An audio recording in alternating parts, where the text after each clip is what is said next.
You are listening to Acciopolitics, a Harry Potter reread podcast that focuses on politics in the wizarding world. As always, I'm Adri, one of your hosts, and a recovering English major with a recovering cold. Yeah, I'm surprised that your throat is still a little scratchy. Girl, this cold eviscerated me. I have never had a cold this bad. Wow, that sucks. Daycare germs are the final frontier of germs, to be honest with you. Yeah, I mean, from what I've heard, that is having a child. Yeah, well, I wish someone would have told me. Just kidding. I knew about this. Who are you? Hi, I'm Helene, your co-host and producer.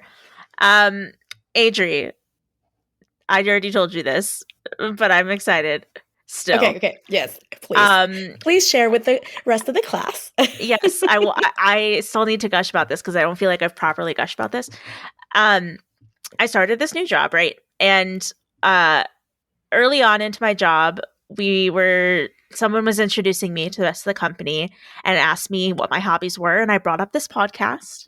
And I was like, oh, I co-host a Harry Potter podcast with one of my best friends. And they're like, oh, what is it? Like, send us a link or whatever. And so I sent a link to our podcast to my company.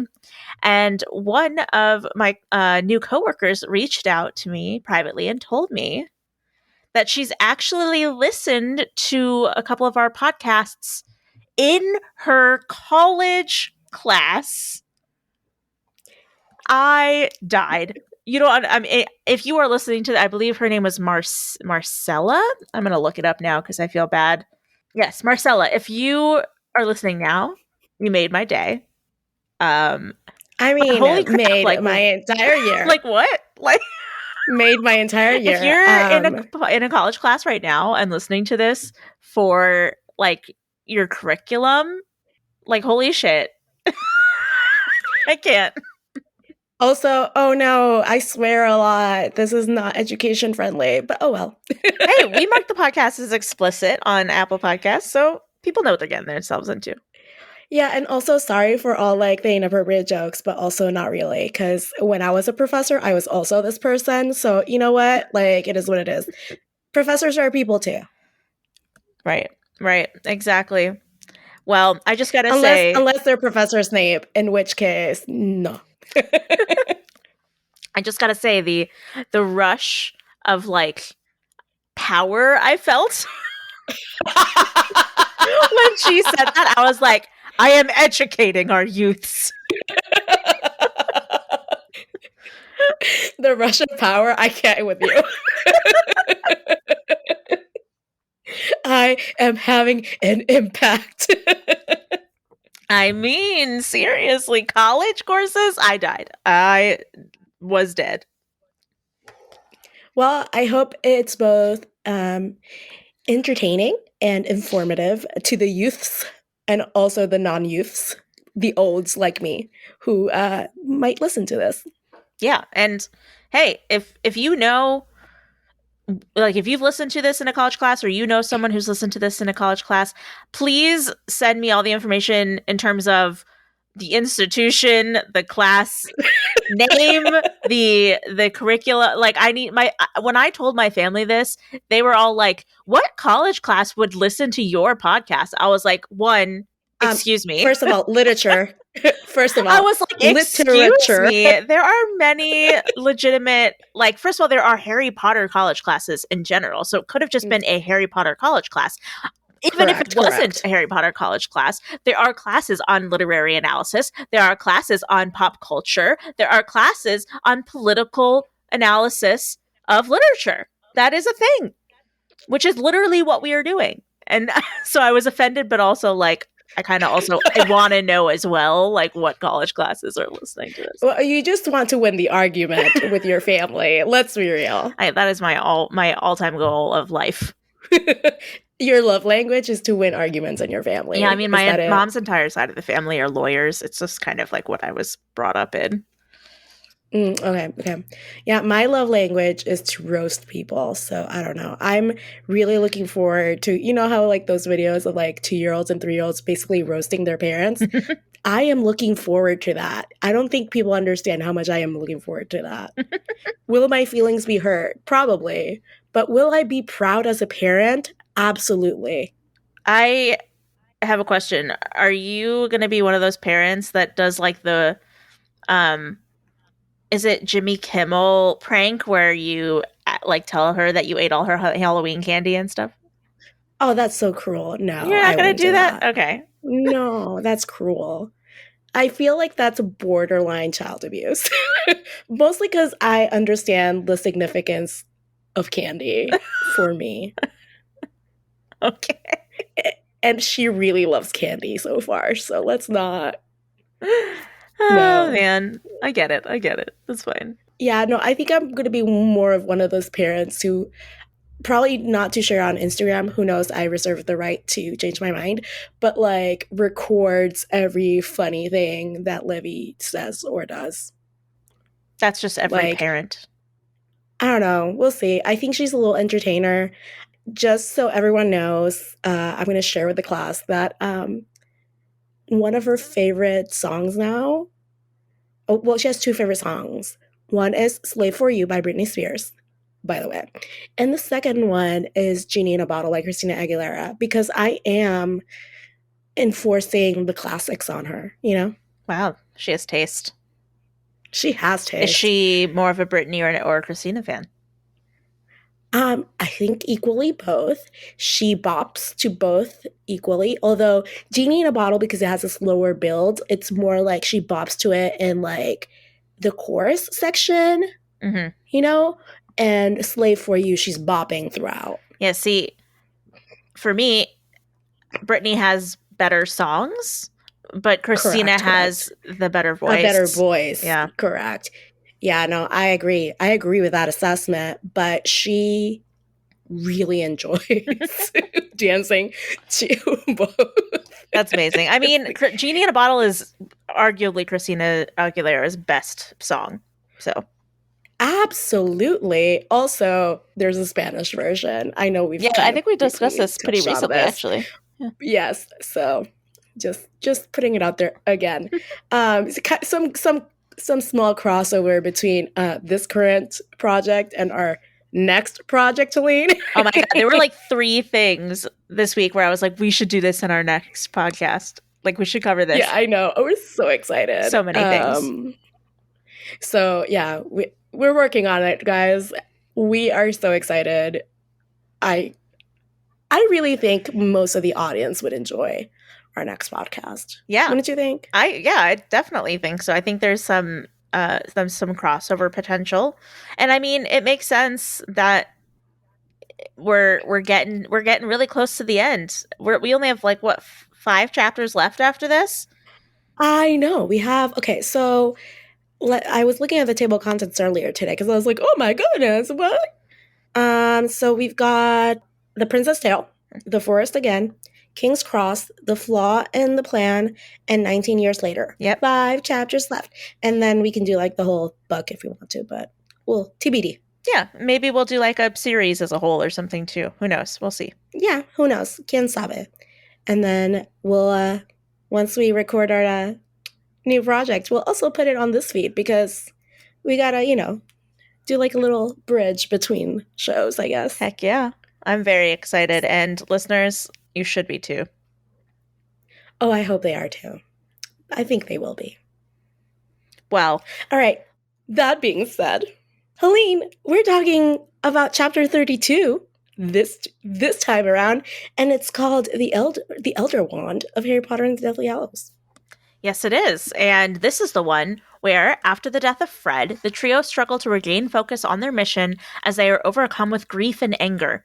With the battle raging on around them, we see an array of friends and foes fighting for their lives, with various callbacks to previous books around every corner. Ultimately, Hermione asks Harry to look into Voldemort's mind again to determine his location so that they can go and destroy Nagini as the last known Horcrux standing in the way of defeating him. They find him in the Shrieking Shack and head there to find that Voldemort has summoned Snape to him. Voldemort kills Snape, thinking it will transfer true ownership of the Elder Wand to him, and as Snape is dying, he asks Harry to gather his memories. Whew. Well, I have a question, Yeah. and maybe this is a dumb one, but in the movie Yeah. version, Right. am I misremembering that this happened in the greenhouse? Yes. It didn't happen in either the Shrieking Shack or the greenhouse. It Oh, happened it happened it somewhere happened in else. the boathouse. Oh, okay. It had a lot of window panes, right? Like that's why I'm thinking greenhouse. Yeah, I'm like No? 99% sure it Okay. happened in the boathouse where it looked like I'm pretty sure you could see the like Black Lake in the distance. Okay. So I was thinking maybe I was thinking greenhouse because there was like window panes, like glass, whatever. Okay. And in the movie, were Ron and Hermione with him? No, I don't believe they No, were. it was just him, right? Yeah, I believe it was just him. I believe. Okay. So I was like, this did not happen in the Shrieking Shack in the Yeah, movie, and I didn't have time to like this go whole into chapter the was thing. very different, very different than what we saw. Some of it was just like we didn't see it at all. Like a lot of the like Yeah. first half we didn't see at all. To my dismay, honestly, because there's some really great like parts. My chocolate we did not see in the Me movie. too. I wonder if we have the Absolutely. same chocolate. I haven't looked at your stuff We yet. don't. We don't. We We don't. don't. Okay. I don't think so. No, we don't. Because But yeah. uh, my chocolate is more of like a dark chocolate, if you a will. little bittersweet. Yeah. Yeah. No, not bittersweet. As maybe like it has a little kick. It's like, ooh, Adri, that's like a little spicy that you put that as your Maybe it's chocolate like because it's a Mexican chocolate, like a spicy chocolate. like like a. It's not bittersweet as in like, aw, but it's more like, oh, it has a little kick to it, you know? Ooh, It's well, I'm like excited. I won't read ahead. I'm gonna physical make. physical violence as a chocolate. What? Oh wait, mine is actually also includes physical violence. Anyway, but I wouldn't consider mine spicy in any way. No, but not spicy in the like love is spicy way. You know what I mean? Yeah, Like yeah, it's yeah. not a romance novel spicy. There's no spiciness in this chapter. No, not at all. Well, or book. You know? yeah. Whatever. Anyway, it's no Emily Henry, is what I'm trying to say. yeah. Have you start? We can talk about this later. We can talk about it later. Yeah. Okay.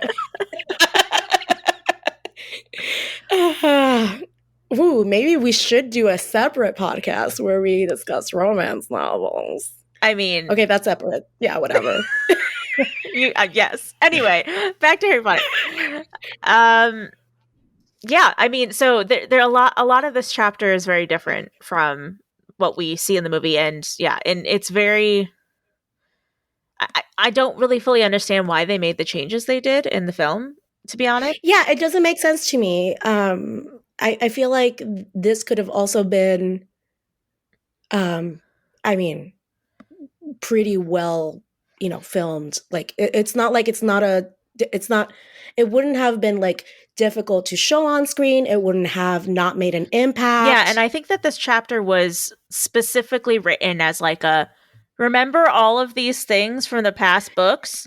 Yeah, like, yeah, exactly. It was very obvious. Like we literally every main plot point, villain, friend, foe, whatever it is from every book shows up. Even when like Hermione's like, "Are you a wizard or not?" Like that's definitely from book 1. 100%. And Wingardium Leviosa also from book 1. And I was like, "Oh, look at them doing callbacks to book 1." I was like, this is literally like pulled from book 1 and changed slightly.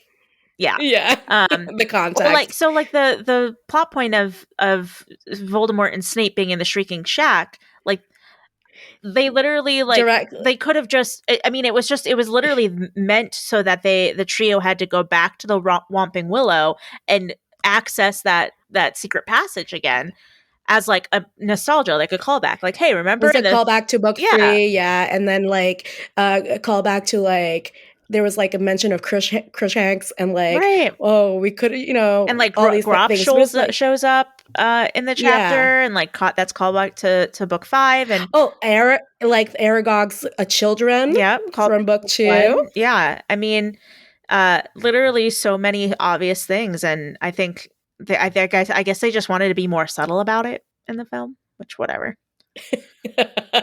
Yes, very subtle about it, but still, whatever. Anyway, but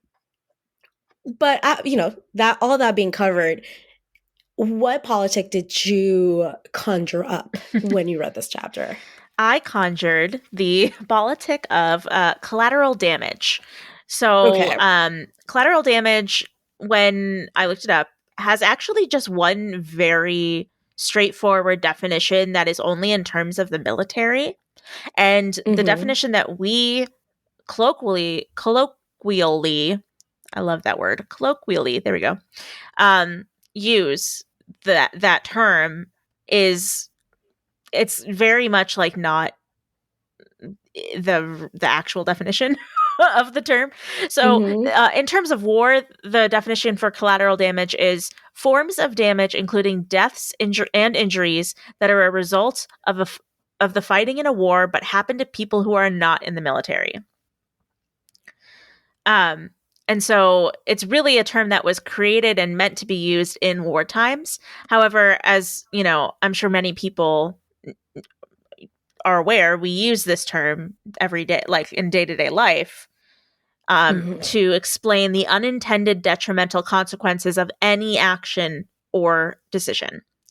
So I chose this because for both reasons, honestly, both of these definitions are covered in this chapter, because we have a literal war going on, first of all. um, and it kind of, thinking about it in terms of this definition got me thinking, like, since the Battle of Hogwarts is not explicitly a military operation, because the Wizarding World doesn't actually have like a military or an army outside of the like Aurors, I guess, which are, I would say, not the same. Like the Aurors are like police. Um, but they don't actually have like an army or a national guard or a navy or an air force, or they don't have anything. Like they don't have any people that are specifically meant to fight in wartime. And so I was like, does that mean that technically anyone who is not a Death Eater, that is either killed or injured in this fight, would be considered collateral damage? I don't know. Um, and then it got me thinking, like, would the Order be considered military in this instance? Not because they're uh, like a formally formed group that, you know, works for the government for military or whatever, but because these are people whose specific goal when coming to Hogwarts, the specific reason that they even came to Hogwarts in this instance, was to fight the Death Eaters and fight in this battle, as opposed to like the people, like the professors and the students and everybody who is already there who just decided to stay. Mm-hmm.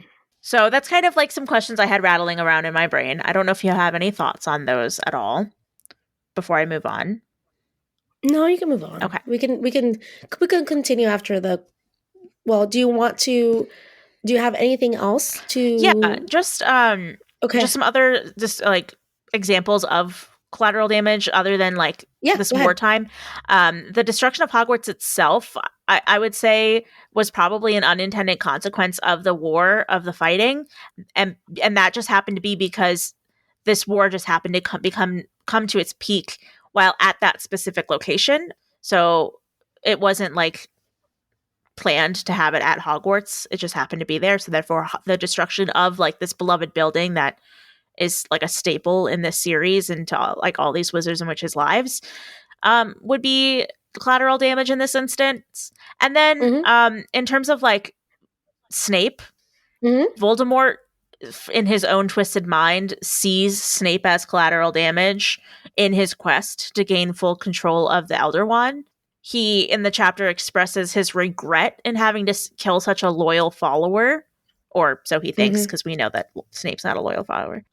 And he makes it seem like he doesn't really want to do it, and it just has to be done, and therefore, like he's collateral damage. Like I don't, if it's unintended, I don't want to kill you. I just have to kill you. And Yeah, but it's like it's necessary. yes, You know, yes, it's how he phrases it, right. right? And Kind obviously, of. like we're all smart enough to know that like Voldemort doesn't actually give two shits about Snape and would happily kill anyone if it meant giving him more power and ensuring that Correct. he beats, like he wins this war and he beats Harry and he maintains his immortality. So like it's just damage. It's not collateral damage. It's just damage. But like Voldemort very much like tries to make it seem like he's collateral damage. Like, it's not intended. I don't actually want to do it. So yeah, he's just, his death is completely avoidable. But Voldy could literally choose to just not kill anyone or kill him at all, but he does choose it. So yeah, that is collateral damage. Would you? I was like, wait, are the Aurors the wizards only military? Like, So, okay. So when we think about military, I think in a way, the Order of the Phoenix would be a militia and not military because they're not like controlled by okay, the Ministry of Magic, right? So right, they yeah, organize themselves to do something. I am not sure if there's ever a discussion of like protection from foreign entities in the wizarding world, which would be the military, right? right. Like the military exists as an entity to aid in like external matters, whereas like an aura or like the police is supposed to be dealing with internal matters, which is why you don't have like the military patrolling cities internally when, unless they're Yeah, called but by the government to do so. So in yes, in this instance, it's like a civil war, right? right. So the It's like an ministry has uprising. fallen. It's like an uprising.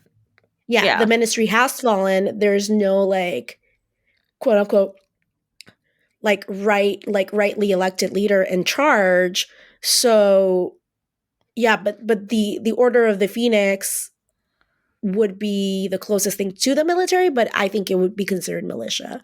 yeah. I guess I was thinking like in terms of collateral damage. Like collateral damage is technically supposed to be any person that is not specifically in the military, like any civilian that gets killed or Mm-hmm. injured in the battle.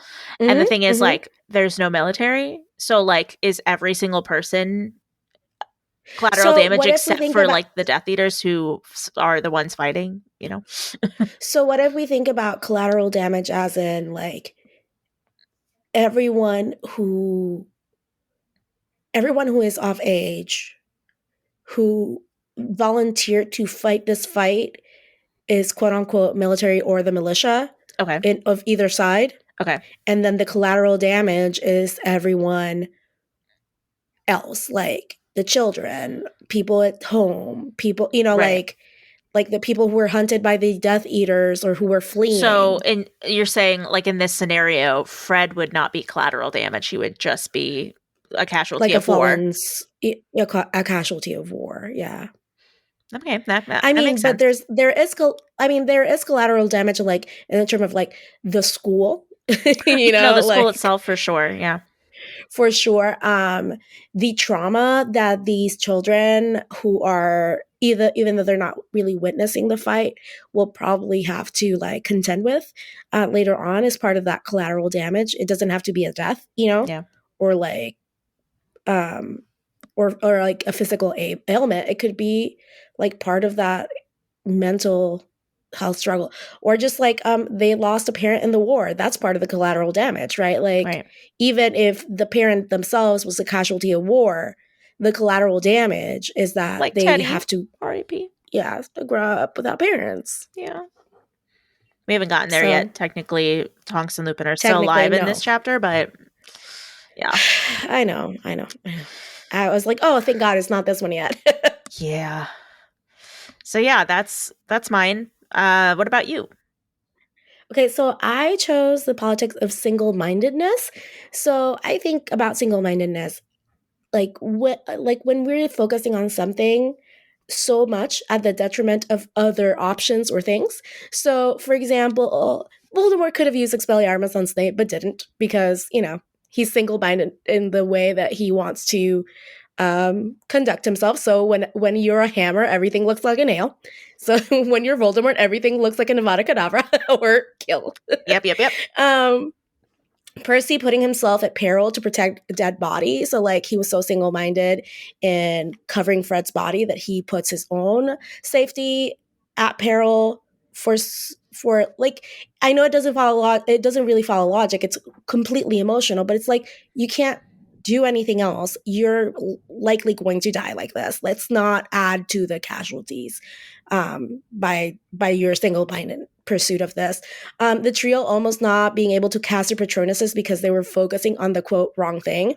Harry wanting to go after Hagrid, Ron wanting to kill Death Eaters after like the whole Fred thing, Hermione reminding Ron that they were the only ones who could stop Voldemort, and Snape being adamant that Harry take his memories as his last wish.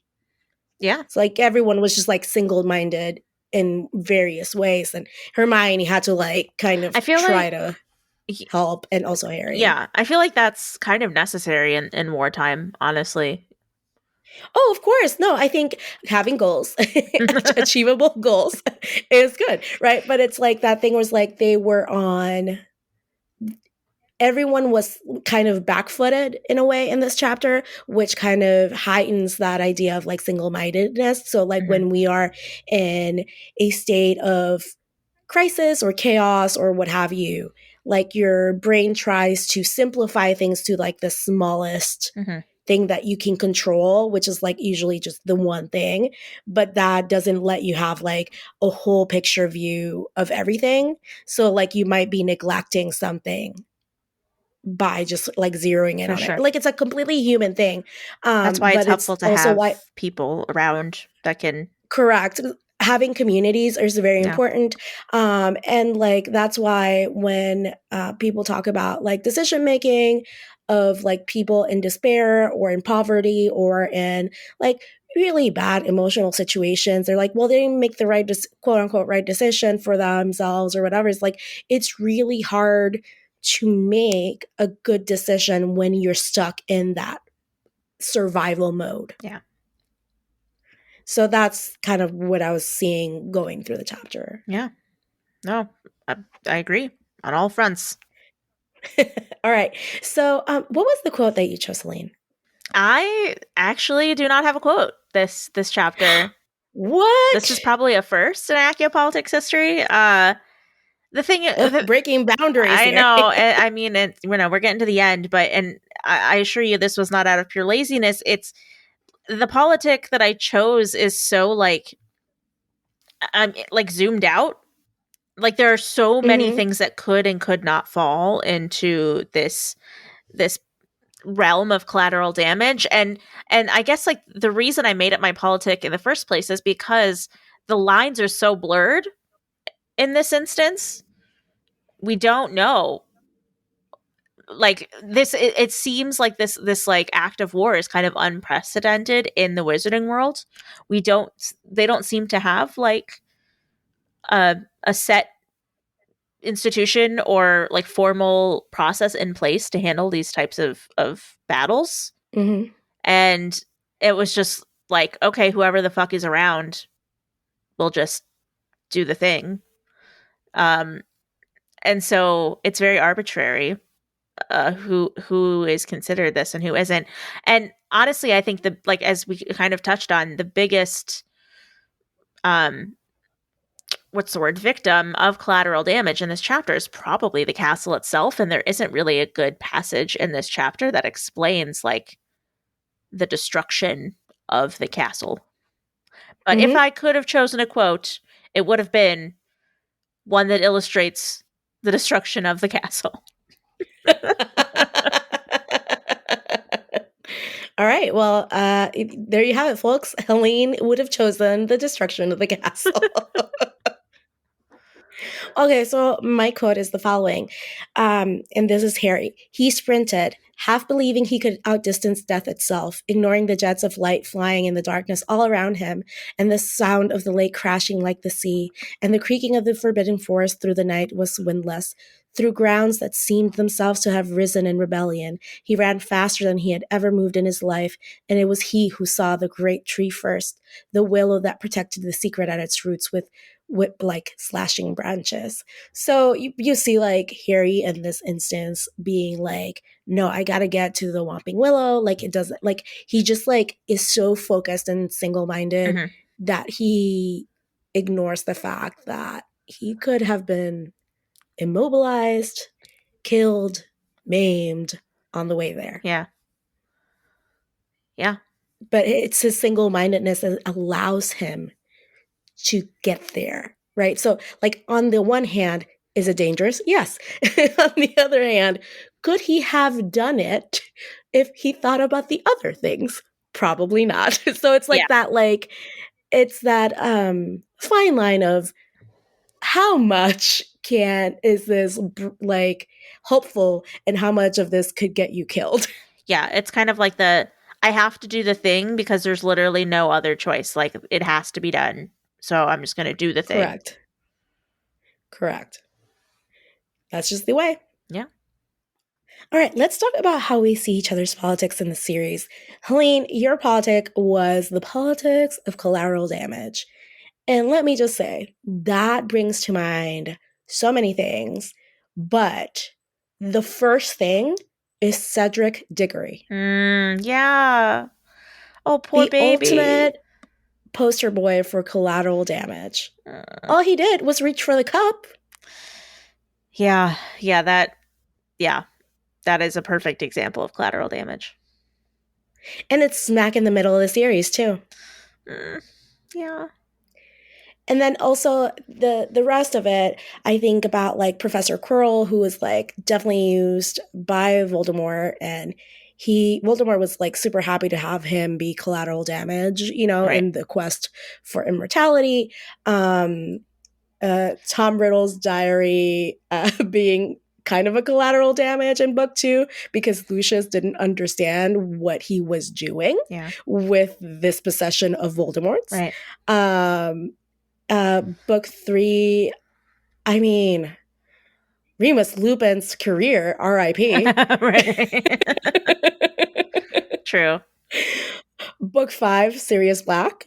Book 6, Albus Dumbledore.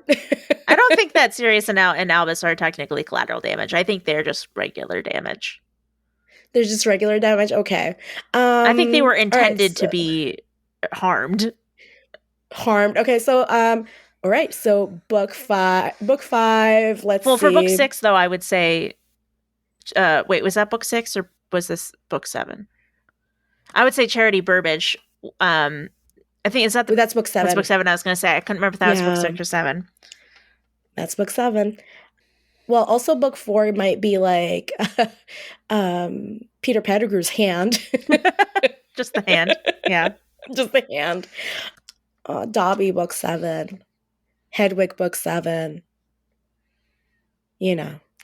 Yeah, and then I would say a big one that you didn't mention is Harry himself. Well, I was going to say Harry's mental health in book 6. Well, no, just in book 5. I would say Harry himself because it's actually part of what I was going to say for single-mindedness. Single-mindedness, when I think in the whole series, is Dumbledore. Like, he is focused on beating Voldemort no matter the cost, right? And guess who's the collateral damage to beating Voldemort? Guess who's no matter the cost. The sacrificial lamb. Yes, and Harry Potter is that collateral damage. Correct. Although yes, he does come back. He does not like die. But like Dumbledore wasn't 100% sure that would happen. This is unprecedented. For all he knew, Harry was going to die, and he would be collateral damage. And Dumbledore was like, I'm totally fine with this. Like, it is what it is. It must be done. And also Snape is collateral damage a little bit in that scenario as well.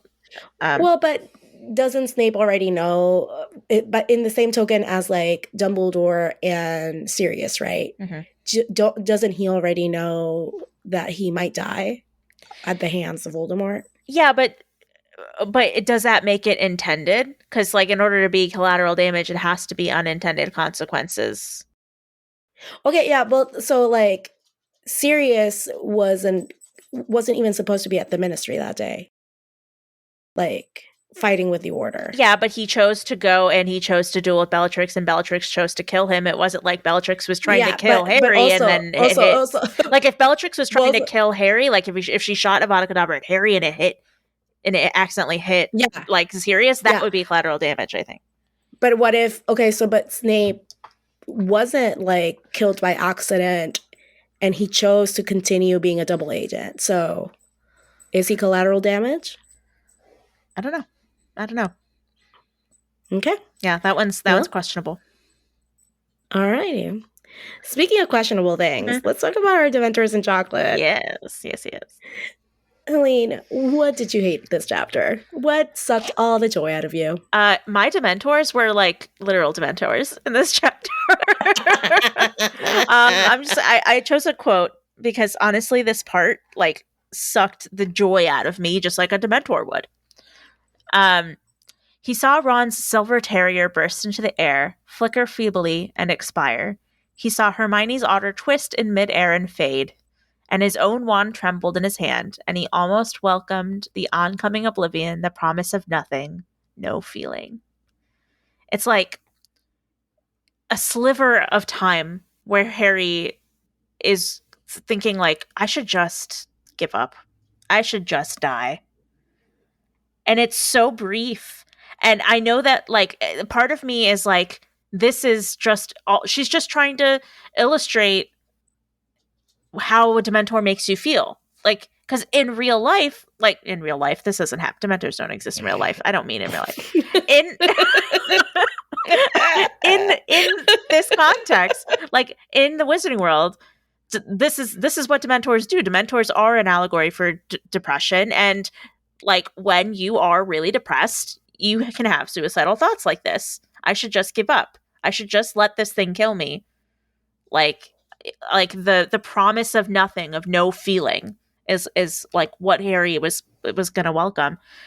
So it's like it's partially that, but that's also partially like would Harry also probably feels like really just really fucking defeated, and it's possible he might have felt this regardless for a second, even if it was just for a second, like it was.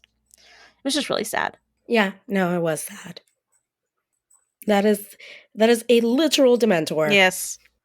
My literal Dementor was the following. Percy, Harry saw tear tracks streaking the grime coating Ron's face as he seized his elder brother's shoulders and pulled. But Percy would not budge. Percy, you can't do anything for him.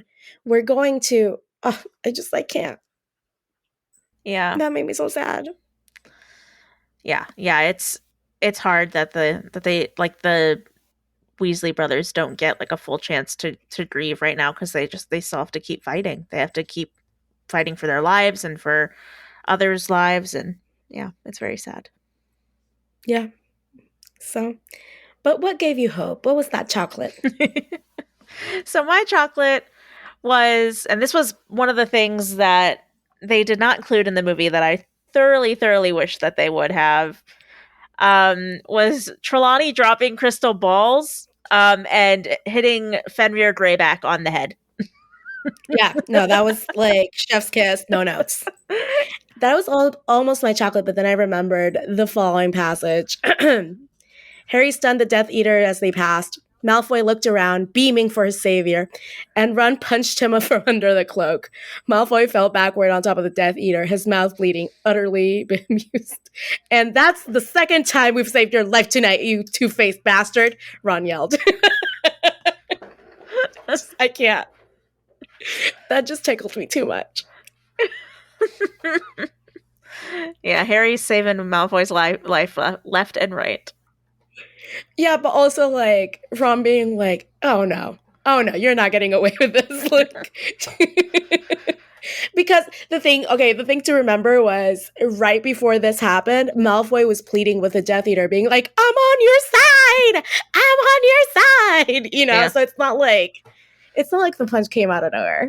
Yeah, definitely. So. And yes, he said it right like that. just that beautiful, whiny voice. Yes, yeah, that was very accurate. Anyway, I think that's it for today. Let's move over to our cool down section where we take a few deep breaths and also gossip about everything that we've been consuming lately that is not related to Harry Potter. Yeah, let's do it. One of my favorite parts. It is my favorite part. Helene, tell me, what has been the chocolate of your life? I don't know if The first one I would not say is the chocolate of my life, but it is a piece of media that I was consuming. I have two things. The first is the Paradise Lost documentaries. There are 3 of them. They are 3 full-length movies, all on HBO Max. One is from like the 90s, and then they made another one like 8 years later, and then a third one from like 2017 or something. Mhm. And it's about they're true crime documentaries, which I love. Okay. About I mean, what woman does I not? know, You know right? what I mean? Like, it's women and true crime documentaries Yeah, it's about a goes. specific case. Um, and I can't remember exactly what they called the like people who were convicted in this case, but like it was like the something 3. There were 3 people that were convicted of murder. For 3, there were these child murders in like West Memphis, Arkansas or something, I believe is the where this happened. There were 3 like 8-year-old second graders that were brutally murdered. And I don't think I watched that though. I mean, it was awful. And they showed a lot, unfortunately. Um, and the townspeople were convinced that it was some sort of satanic ritual, like a cult ritualistic killing. As they often are in small towns. Yes, Yes. convinced. Yes. I mean, it's Arkansas, so it like in the 90s, so it was very like Satanic panic. yeah, satanic panic for sure. And they ended up convicting these 3 teenagers, like 16 to 18-year-olds, literally just because they like wore all black and looked like they would worship Satan. Um, and they had no real evidence that these like tying these people to the murders at all. Like no physical evidence, no like nothing like that. Like there was no actual evidence, but they were basically like, "Oh, you wear all black, you like rock music, like and metal music. Oh, you're a Wiccan. You must worship Satan." Which, first of all, Wiccans and Satanists are completely different religions. Oh Completely. yeah, Wiccans are all about completely. completely like Wiccans are all about like nature and like Satan is not. But Satanists Yeah. aren't even actually like evil at all. Like the Satanist religion is actually very interesting to like learn about. Anyway, it was insane, and it was one of those cases where like in Making a Murderer, you know how like they had that one guy who they basically like coerced a confession out of because he was young and like he had a lower IQ, and they basically like what it was a very similar case where it was like a younger guy who had a lower IQ, and they interrogated him for like 20 hours with no break until they got him to confess, and it was like very much a coerced confession. Like you hear it and you're like, that's 100% coerced. Like they the police just got him to say what they wanted him to say, and he thought that he would just get to go home afterwards because he was so tired, like he just wanted to leave. And so all 3 were convicted and spent like 18 years in prison. And so there are 3 until later, which I don't want to. I guess I don't want. I mean, I'll spoil it. Whatever, this happened. This is real life. Until Spoil it, eventually, because like, please spoil it, because now I need to know. yeah. Eventually, when DNA evidence became a thing, in forensics, they finally got them to relook at the case with DNA evidence, and they were cleared and exonerated. So there's these 3 documentaries that were made at the time, at the height of everything. So like the first documentary came out like during their convictions, and then the second one was like while they were locked up and fighting to be free, and the third one is about them being released. So and like everything that leads up to it. So it's very interesting. If you like true crime, it's just like it just really highlights the errors in our judicial system. So I would highly recommend. It's dark, but it's very interesting. Okay. And then Well, the other thing is I started watching Fleabag last night. I don't have much to say yet, but I like it. I will say. my heart. Yeah. So excited. Yeah, she's text me. It took me a few episodes for me to be like, they never say her name, do they? No. And then I looked it up. I was like, what is the main character's name of Fleabag? And they were like, she doesn't have one. And I was like, oh. Fleabag. Yeah, Fleabag. well, it's a nickname, and not even like her close like friends and family call her that, I don't think. Yeah. There's only like 3 people in the whole show who are named. Mm-hmm. And that's like her sister, her sister's husband, and like dad, which his name is Dad. They don't say it, but they never name like her stepmom or like any of her. Well, no, Harry. They do name Harry, her one of her boyfriends. The man who plays Harry played Prince William in like this spoof like comedy series about the royal family. Oh, that's funny. So, and I saw that before watching Fleabag, so it was really weird to see him in a different role. You know what I mean? Like after you see someone who does like a really wacky, like a lot of physical comedy type stuff, and then you see him in like a normal quote unquote role, you're like, huh? What? Huh? Yeah. Well, it's a great cast, and I've liked it so far. It's very, very like, and honestly, the twist at the end of season 1, I called it from like the second episode. But it was still very enjoyable. I like it because the writing is sharp and good, and just everything. You also have to remember, like when it came out, it was like super groundbreaking to have like an unlikable like female character as the lead, and like not breaking the fourth wall too. Yeah, like not super unlikable in terms of like, oh, she's like, you know, a sociopath, but she like right? She hates herself. She does like self-destructive behaviors and self-destructive behavior. Not very like, not like a Mary Sue character. Not, you know, polite or whatever. She's just like raw, you know. Yeah, for sure. And I love her. Yeah, I like it. Season 2 was by far my favorite season. Okay. I'm not gonna spoil it for you, but it had like the better like jokes, the better like it builds so much more on season 1. I'm very much like at the beginning of season 2, but so far it seems like she has her shit together a bit more, which it will be interesting. I mean, you know, you if you know, it's not gonna last long. But it has like, it builds on the depth that she did for season 1. Okay. Phoebe Waller-Bridge, and it has like more jokes, better. I don't know. I just really, really enjoy. I could watch season 2 over and over again until the end of time. Her sister, Phoebe Waller-Bridge's sister, actually composed all the soundtrack for season 2. Nice. That's cool. So nepotism at its finest, ladies and gents. I really enjoy it. Gotta love it. Gotta love it. Anyway, I have been, if you're done with your media. Yes, I am done.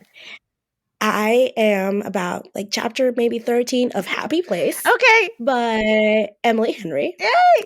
I am loving it so far. I could be farther along in it. I'm just pacing myself because I enjoy Emily Henry so much. Okay, before you tell me how much you're liking it so far, because I do want to hear, I just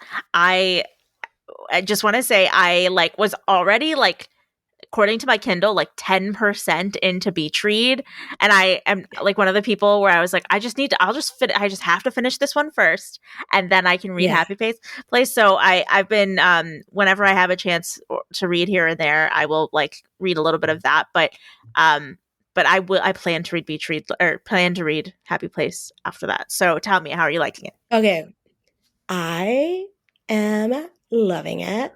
Emily Henry keeps delivering. Yay! I have squealed and laughed, and I have been promised tears come later on, so guarding myself for that.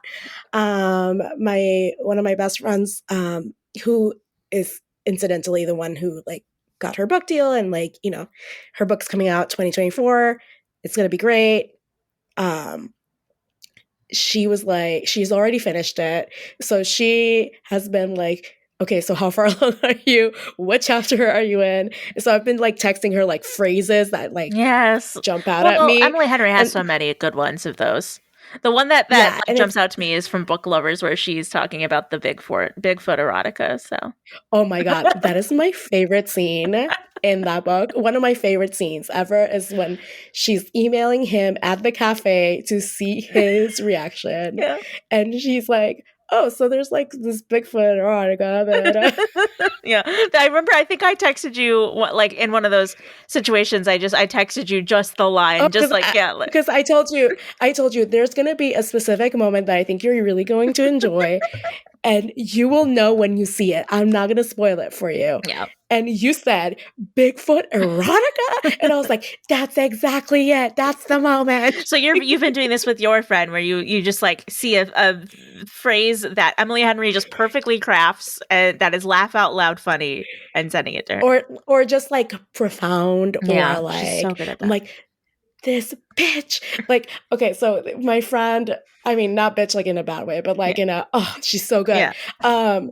My friend was saying that she was reading another author. I'm not going to disclose which author. And the author did something that she was planning to do already in one of her novels, like set a scene in a very specific Oh way. dang. And she was like, I fucking knew it. Like she was like, I had a meltdown. Like I was like, I knew that I had to do it. And I see, like she beat me to it. And now people are gonna think that I copied her and I wasn't copying her. Like I already had it. And like, cause it's like, like, I was like, Yeah. Melanie, first of all, you are brilliant and we know it. Second of all, you're gonna do it so much better. Because she didn't even do it right. Because she was like, and she has the gall to not even do it right. Yeah. So like, it was like this whole thing. In Happy Place, there is a scene very similar to chapter 4 of my book. Oh, I think that I am I just finished chapter 4 of your book. Oh, you did? Or I might have. I might like be in the middle of it. I can't remember. I mean, I remember we haven't talked about your reading journey yet. No, we haven't. And I was like, is it the one I was texting? Yeah. Okay. Yeah, I read that. Exactly that one. And I like texted Melanie and I was like, she did it way better than I did. I can't believe it. I mean, I can't believe it because she's brilliant, but also like, how am I gonna fix this? I'm sure you're overthinking it. But it's like when you I look up to Emily Henry so much because she is such a good writer, right? And Yes. it's just like I can accept that I'm not there yet because, I mean, who is, right? It's Emily Henry and no one else. Yeah, she's on her own level. Point. Yeah. So I am okay with being like inferior, but I don't want to be like too inferior, if you know what I mean. Like I need to up my game is what I'm trying to say. I mean, you have great role models. So I mean, yeah. So it's basically Emily Henry and Melanie Bowen, my friend. Those are my role models right now. I mean, both writers of Christina Lauren are pretty good too, or Lauren. Oh, yes. Christina Lauren. Oh, beautiful. Gorgeous. How could I forget? I'd say they're like Lisa half a tier, maybe a full tier below Emily, but... Yeah, but Lisa Kleypas is usually really good. Jennifer Weiner is really good. She wrote that book that got adapted into that movie in the early aughts, In Her Shoes. Okay. I think I know what you're talking about. It's pretty good. With Cameron Diaz. I don't think I saw it, but I think I know what you're talking about. It's really good book. The movie is a pretty good adaptation of the book, actually. Anyway, so... yeah, just Emily Henry continues to slay the writing game. She is amazing. I don't want to think about how many years it's going to be until we get the new one. Well, let's not think about it. You know what I mean? Like, let's just enjoy what we have right now. Question: do you know the preface of Happy Place? I thought you were going to say, "Do you know the Muffin Man?" Also, do you know the Muffin Man? Well, I don't. I think I read the summary like once when I first like saw it was coming out. Isn't it like a fake dating, like a kind of like an honeymooners type thing, isn't it? Okay, so like they broke up like and they're like pretending with their friends that they didn't break up. Yeah, it's like a second chance, but also involves fake dating, but also a little bit of lovers to enemies and enemies to lovers. Imagine. Oh my God, how many tropes in here? This is great. I love it. I love it. I, for one, love tropes on tropes on tropes, right? So like lovers to enemies. So it goes like friends to lovers because Ooh, it has like it has flashbacks, I love right? friends to lovers. So it's a little bit like people we meet on vacation in that it has not like people we meet on vacation, which has one chapter in the past and one in the present. Okay. But it has like a couple of chapters in the present, then maybe one in the Oh, past. she's So so it good is, at laying out a book like that, though. She's oh my so God. good at that. I honestly, if I were like teaching a writing workshop, I would use just her books as curriculum because the way she plots things Yeah, out and the she's way genius. she unfolds the plot points is so masterfully done Yeah. that I mean, I imagine it requires a lot of revision on her end, to be honest with you, because like that is just because she makes it look easy doesn't mean it does. You know what I Yeah. mean?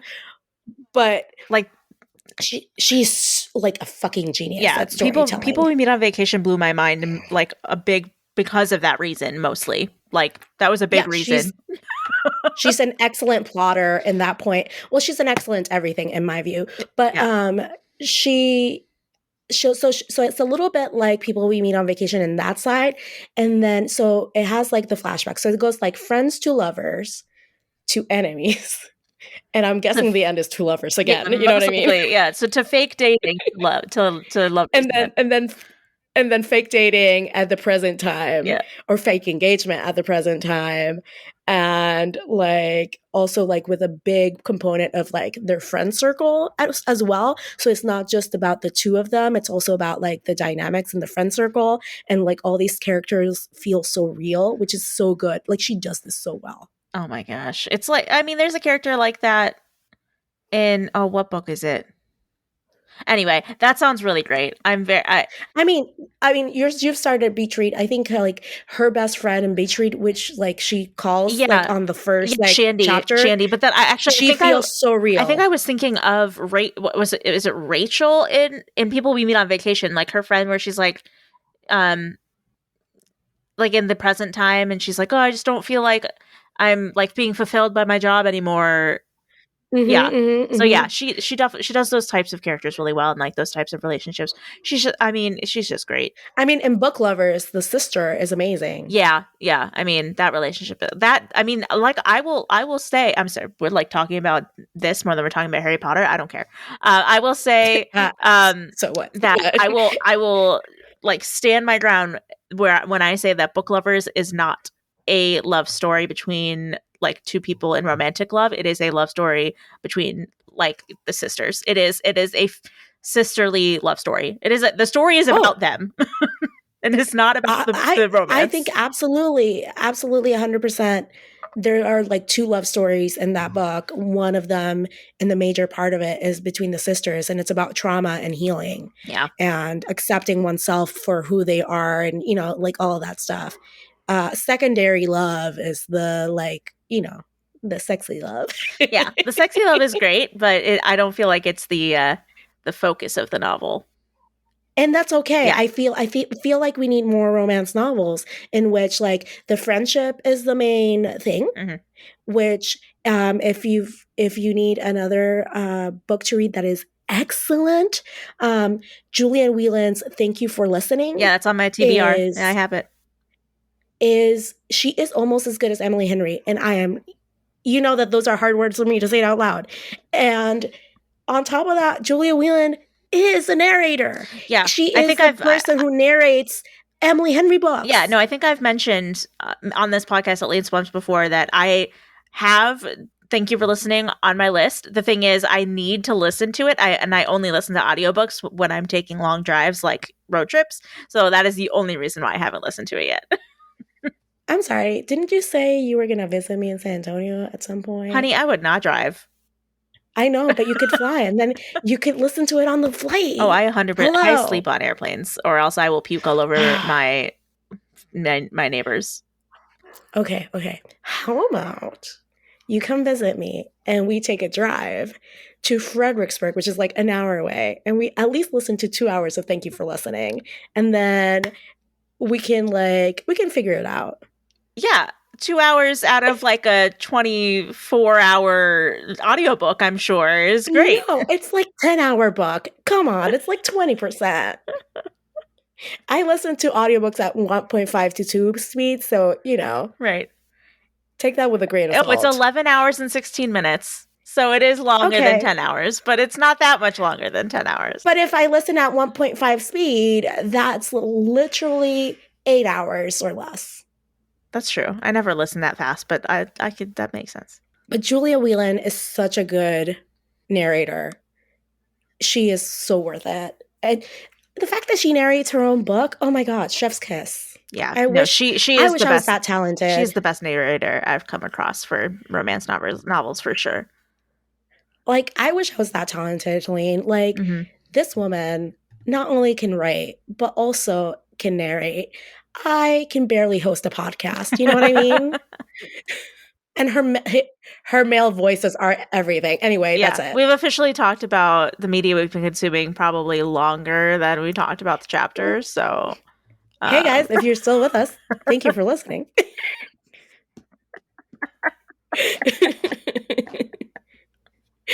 Well, that's it for today's episode. Please join us next time as we talk about chapter 33 of Harry Potter and the Deathly Hallows.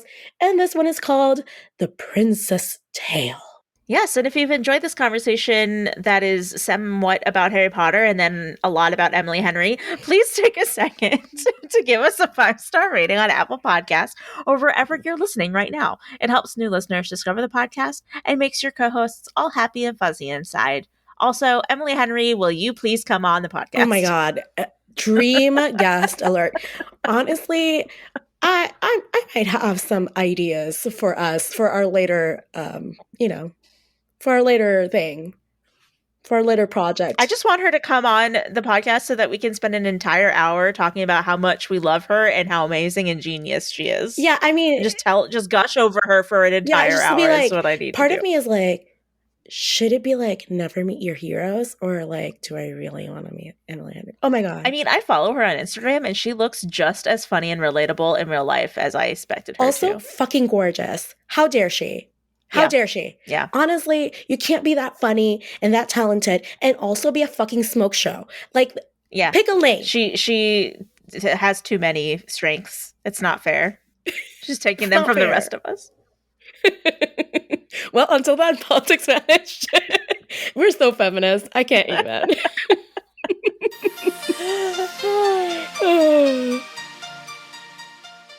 Support this show by going to patreon.com/acciopolitics. Our patrons keep this show going. You can find us online at acciopolitics.com, and we are at acciopolitics on Twitter, Facebook, and Instagram. You can email us your thoughts at info@acciopolitics.com. Leave us a voicemail at 915-996-1699. And you might just hear yourself on the podcast. Adriana Wilson is the founder and creative director of the podcast. Helene Karp is the producer and social media manager. Allison Pullman is the audio wizard and editor who makes us sound so good. Cover art and physical rewards are designed by Adriana Wilson. The views expressed by the hosts and guests are expressly their own and not representative of their employers or associates. Acciopolitics is part of the MuggleNet family of podcasts.